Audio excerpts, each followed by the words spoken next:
નમસ્કાર, દૂરદર્શન સમાચારમાં આપનું સ્વાગત છે। સૌપ્રથમ જોઈએ આજના મુખ્ય સમાચાર। આનંદીબેન સરકારે શાસન ધુરા સંભાળ્યાને આજે પહેલું વર્ષ થયું પૂરું। પ્રથમ મહિલા સુકાની હેઠળ સુશાસનની દિશામાં અગ્રેસર બન્યું ગતિશીલ ગુજરાત।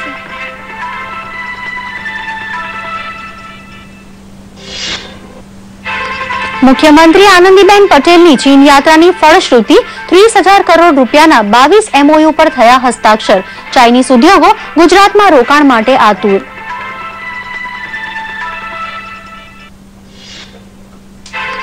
હવાઈ દળના યુદ્ધ વિમાન મિરાજ દ્વારા યમુના એક્સપ્રેસ વે ઉપર લેન્ડિંગ અને ટેક ઓફનો પ્રયોગ રહ્યો સફળ। હાઈવે પર ઇમરજન્સી લેન્ડિંગની ક્ષમતા કરી સિદ્ધ।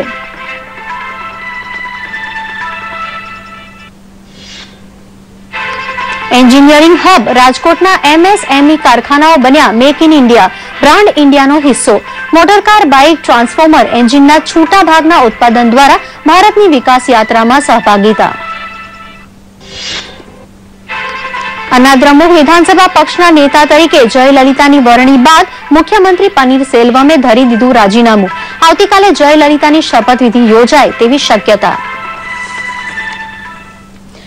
જોઈએ સમાચાર વિગતવાર।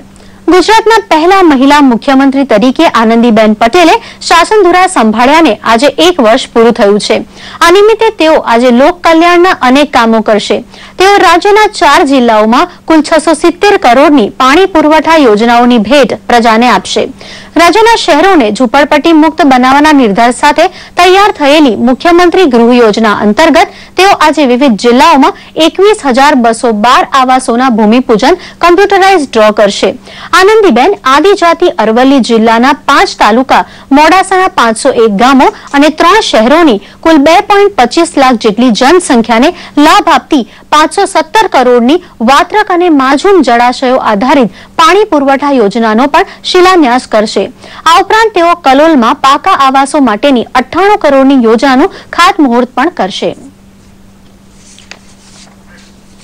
ગુજરાતના મુખ્યમંત્રી આનંદીબેન પટેલ સફળતાપૂર્વક ચીન યાત્રા સંપન્ન કરી પરત ફર્યા।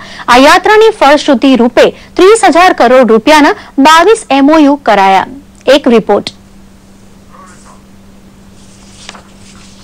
ગુજરાતના મુખ્યમંત્રી આનંદીબેન પટેલની સાથે ચીનની મુલાકાત લઈ પરત ફરેલા ડેલિગેશનના સભ્યોએ અમદાવાદમાં પત્રકારો સાથે યાત્રાની ફળશ્રુતિ અંગે વાતચીત કરી।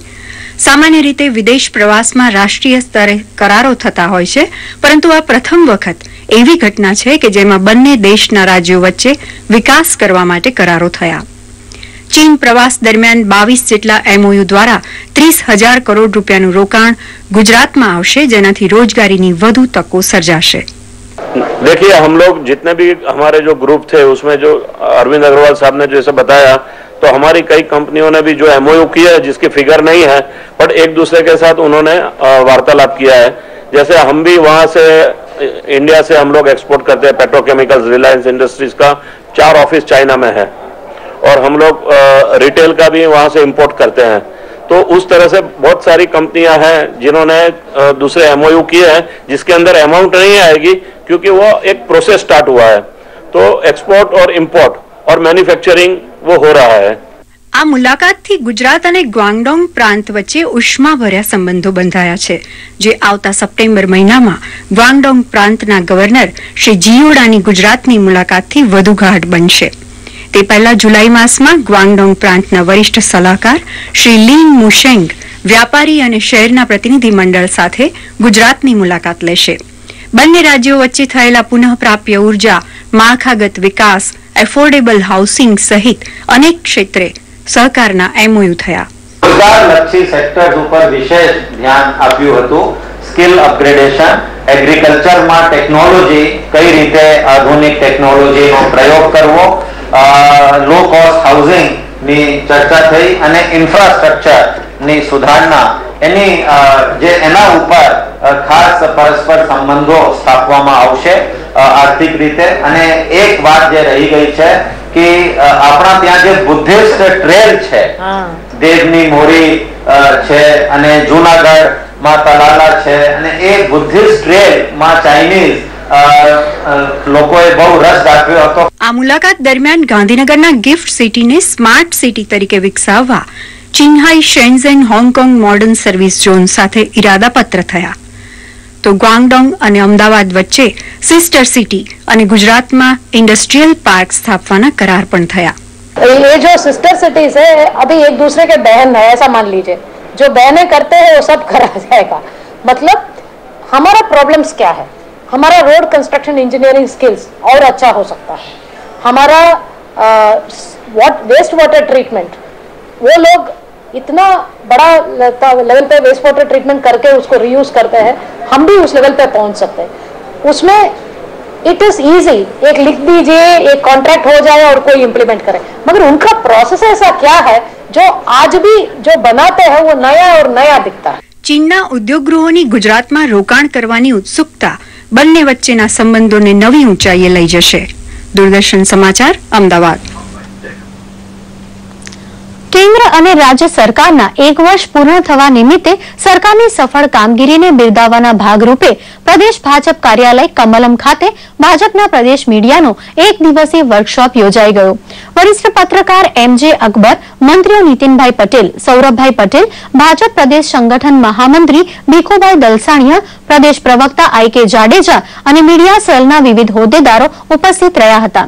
વરિષ્ઠ પત્રકાર એમજે અકબરે કેન્દ્રની એનડીએ સરકારે અને રાજ્ય સરકારના ગતિશીલ ગુજરાત દ્વારા મેળવેલી સિદ્ધિઓ વિશે જણાવતા યુપીએ સરકાર અને કોંગ્રેસ પક્ષ પર ભ્રષ્ટાચારના આક્ષેપ કર્યા હતા.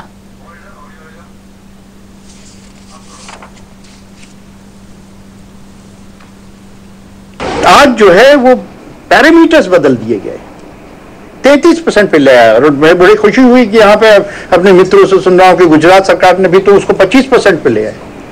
यानी कहीं भी और फौरन कहीं भी आप देख लीजिए, चाहे जम्मू और कश्मीर में फ्लड हुआ हो, कहीं भी हमारे यहाँ अर्थक्वेक हुई हो, कुछ भी होता है, नेचुरल डिजास्टर, ओले पड़े हो, बर्बादी हुई हो, किसान का खेत बर्बाद हो गया हो, इस मामले में उन्होंने जो गुजरात की अर्थक्वेक का मॉडल है, फौरन जी जान लगाकर इस समस्या को हल करो.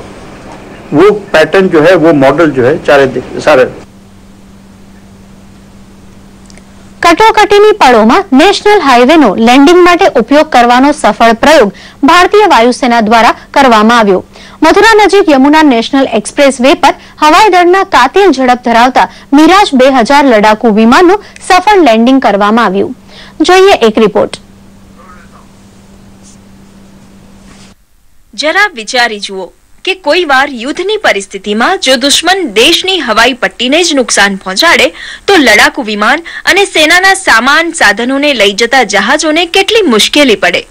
પરંતુ જો આ લડાકુ વિમાન દેશના એક્સપ્રેસ વે કે રાજમાર્ગો પર ઉતરવા માંડે તો કટોકટીની પળોમાં પણ વાયુસેના અને સેના માટે પણ મોટી રાહત રહે. આવા જ એક પ્રયોગના ભાગરૂપે ભારતીય વાયુસેનાએ પોતાના મિરાજ 2000 યુદ્ધ જહાજને નોઈડાથી આગ્રા વચ્ચેના મથુરા નજીકના યમુના નેશનલ એક્સપ્રેસ વે ઉપર ઉતાર્યું અને લડાકુ વિમાનનું સફળ લેન્ડિંગ થયું. સવારે અંદાજે 6:45 વાગે લડાકુ જહાજ એક્સપ્રેસ વે ઉપર ઉતર્યું અને વાયુસેનાને પ્રાયોગિક અભિયાનમાં સફળતા મળી. This is basically a trial landing which has been carried out on the express highway. उसका पर्पस ये था कि हम ये देखना चाहते थे कि अगर हमें इमरजेंसी में जहाज को लैंड करना पड़े तो क्या उसको हाईवे पे उतारा जा सकता है या नहीं. तो today's landing was a capability demonstration of that. And इस लैंडिंग को इफेक्ट करने के लिए काफ़ी दिनों से कोऑर्डिनेशन वगैरह चल रही थी. हमने कोऑर्डिनेट किया है with SP and district magistrate of Mathura and Agra. Engineering hub એવા રાજકોટમાં એમએસએમઈ શ્રેણીમાં આવતા 98% કારખાનાઓ મેક ઇન ઇન્ડિયા બ્રાન્ડ ઇન્ડિયાનો હિસ્સો બની ચૂક્યા છે. શહેરના નાના નાના કારખાનેદારો મોટર, બાઇક, ટ્રાન્સફોર્મર તથા એન્જિનના છૂટા ભાગના ઉત્પાદન દ્વારા ભારતની વિકાસ યાત્રામાં સહભાગી થઈ રહ્યા છે. એક ખાસ રિપોર્ટ.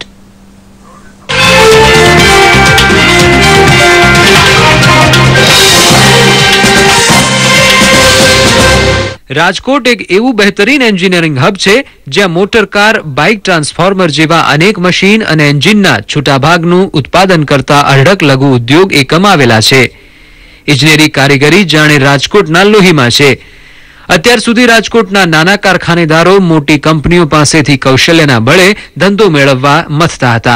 હવે તે બ્રાન્ડ इंडियाનો હિસ્સો बनी चुक्या છે. ब्रांड इंडिया એટલે मेक इन इंडिया. अभी सरकार ने जो एक मेक इन इंडिया का इनिशिएटिव लॉन्च किया है वो एक बहुत ही अच्छा इनिशिएटिव उन्होंने लॉन्च किया है फॉरेन इन्वेस्टर्स को अट्रैक्ट करने के लिए. तो ये इनिशिएटिव की वजह से इंडस्ट्री को काफ़ी बेनिफिट होने वाला है आगे के सालों में.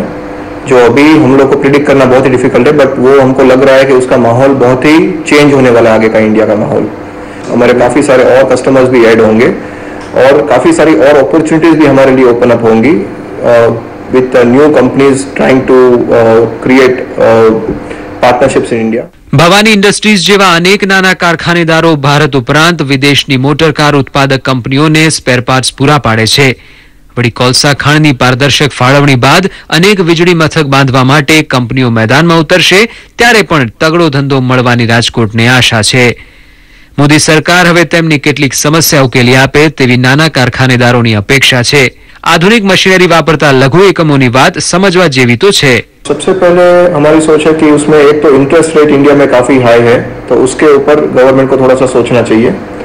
दूसरा एक पॉइंट है कि ईज ऑफ डूइंग बिजनेस वो इंडिया में लोगों को बाहर के लोगों को पर्टिकुलरली काफी डिफिकल्ट लगता है आने के लिए. तो उसके ऊपर गवर्नमेंट को थोड़ा सोचना चाहिए कि उसको थोड़ा ट्रांसपेरेंट बनाया जाए और थोड़ा इजी फ्रेमवर्क बनाया जाए so that it becomes very easy for foreign people to penetrate India. Rajkot engineering એસોસિએશનનું સભ્યપદ ધરાવતા 25,000 કારખાનાઓમાંથી 98% એમએસએમઈ શ્રેણીમાં આવે છે. આ નાના કારખાનેદારોમાં પડેલા ઇજનેરી કૌશલ્યને દુનિયા સમક્ષ મૂકવાની તક મેક ઇન ઇન્ડિયાએ આપી છે.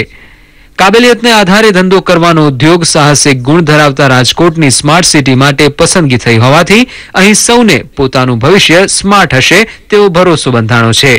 जिस तरह से इस कंपनी को मिसाल के तौर पर मर्सिडीज बेंज के नए ऑर्डर्स, जनरल मोटर्स जैसी जो कंपनियों से नए ऑर्डर्स मिले हैं तो अचानक इस कंपनी को 60 कंट्रीज में एक साथ एक तरह से एक्सेस मिल गई है. तो ये राजकोट के एक छोटी सी कंपनी की एक बड़ी कहानी है जो मेक इन इंडिया की, स्किल इंडिया की और आने वाले भविष्य में एक उभरते भारत की तस्वीर है. कैमरामैन जतिन भट्ट के साथ अजय मिश्र, डीडी न्यूज, राजकोट. અન્ના દ્રમુક પક્ષના વડા જે જયલલિતા આવક કરતા વધુ સંપત્તિના કેસમાં નિર્દોષ છૂટ્યા બાદ આજે પહેલીવાર જાહેરમાં આવ્યા છે. આજે સવારે મળેલી એઆઈએડીએમકેના વિધાનસભા પક્ષની બેઠકમાં જયલલિતાને પક્ષના નેતા તરીકે ચૂંટવામાં આવતા મુખ્યમંત્રી પનીરસેલ્વમે રાજીનામું આપ્યું છે. જયલલિતા આવતીકાલે સવારે 11 વાગે તામિલનાડુના નવા મુખ્યમંત્રી તરીકેના શપથ ગ્રહણ કરશે તેવી શક્યતા છે.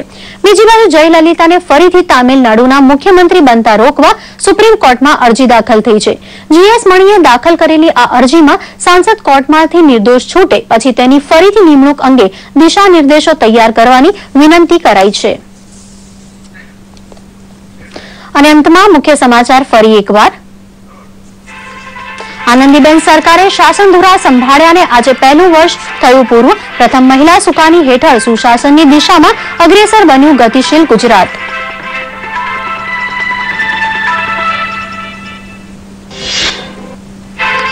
મુખ્યમંત્રી આનંદીબેન પટેલની ચીન યાત્રાની ફળશ્રુતિ 30,000 કરોડ રૂપિયાના 22 એમઓયુ પર થયા હસ્તાક્ષર. ચાઇનીઝ ઉદ્યોગો ગુજરાતમાં રોકાણ માટે આતુર.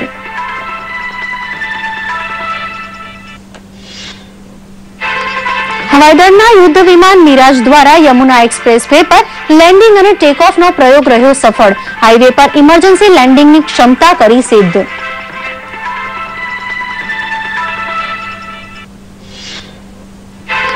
એન્જિનિયરિંગ હબ રાજકોટના એમએસએમઈ કારખાનાઓ બન્યા મેક ઇન ઇન્ડિયા, બ્રાન્ડ ઇન્ડિયાનો હિસ્સો. મોટર કાર, બાઇક, ટ્રાન્સફોર્મર એન્જિનના છૂટા ભાગના ઉત્પાદન દ્વારા ભારતની વિકાસ યાત્રામાં સહભાગિતા. અન્ના દ્રમુક વિધાનસભા પક્ષના નેતા તરીકે જયલલિતાની વરણી બાદ મુખ્યમંત્રી પનીરસેલ્વમે ધરી દીધું રાજીનામું.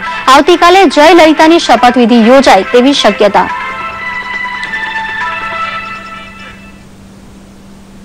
તો સાથે જ સમાચાર અહીં સમાપ્ત થાય છે. નમસ્કાર.